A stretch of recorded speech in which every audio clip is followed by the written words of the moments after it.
So I just actually want to start with coming full circle. I want to go back to a comment that Cheryl had made in regards to YouTube, and specifically just given the sheer sort of tonnage that that platform has as far as video content, whether tier 2, tier 3. Are you guys sort of insulated from this problem? Like, have you built a platform because it wasn't necessarily built for monetization, which is one of the challenges of it, but it was really just built for distribution and viewing? Sure. Are you protected? Like, are you a little safer there? No pun intended. Yeah, I think sure. I think when you own and operate your own video platform, you have a lot more control, obviously, than you do as a network or other type of exchange or other inventory supply. But no one's immune to what's happening in the industry over the last couple of years, right?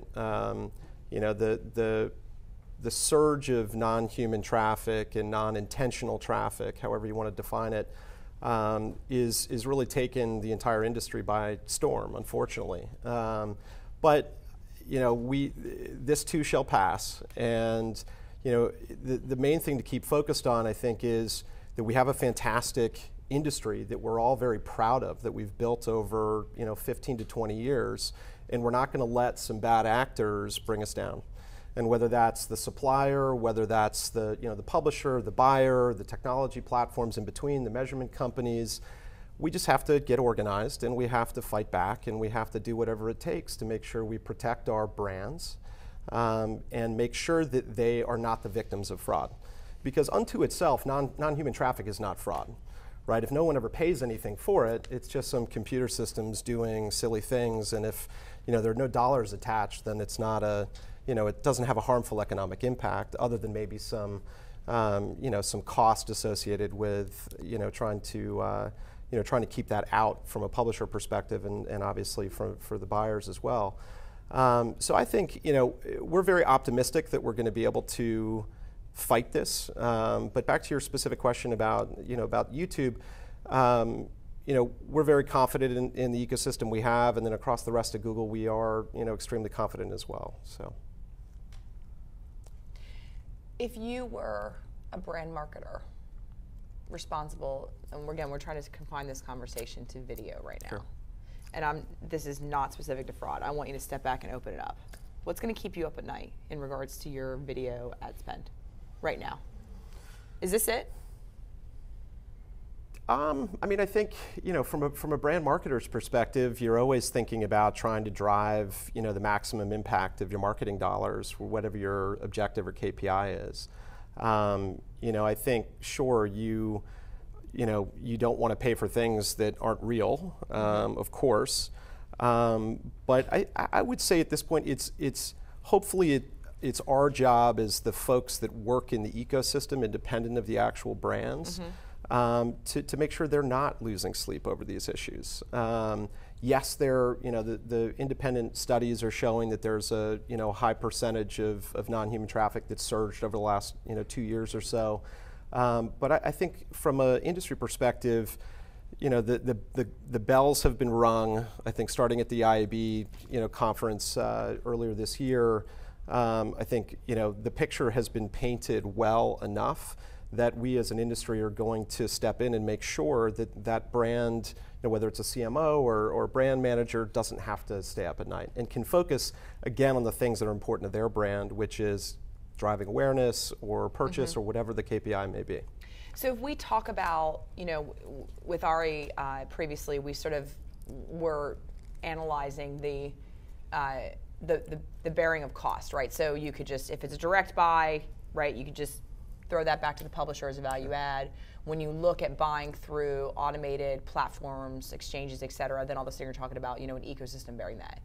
With Google in such a position that you guys have this kind of integrated stack between DoubleClick and DFM and AdX and everything, does that position you more to be sort of able to deploy solutions that will have a greater level of confidence?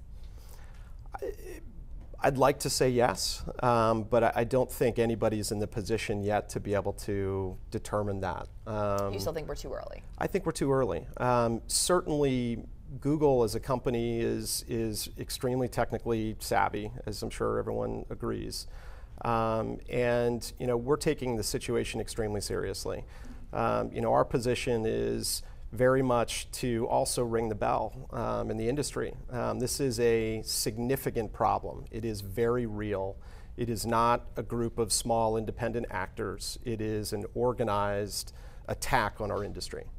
And we have to make sure that from our perspective, obviously everything that we control in the ecosystem, we have to do our job to protect our technologies, our users, the brands, the buyers, all of the different people that are involved, which is why we're spending so much money on protecting that ecosystem. But by no means do we want to get too confident and say that we will have an approach that is going to block anything, because it is an arms race.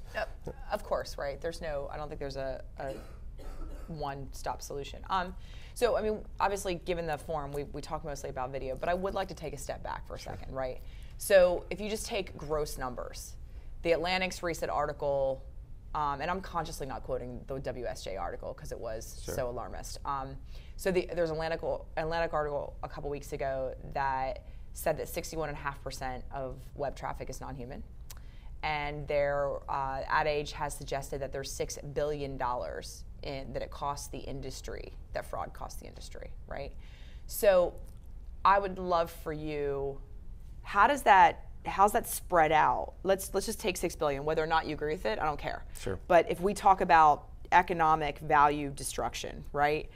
If it's $6 billion incremental cost, how's that split between display, video?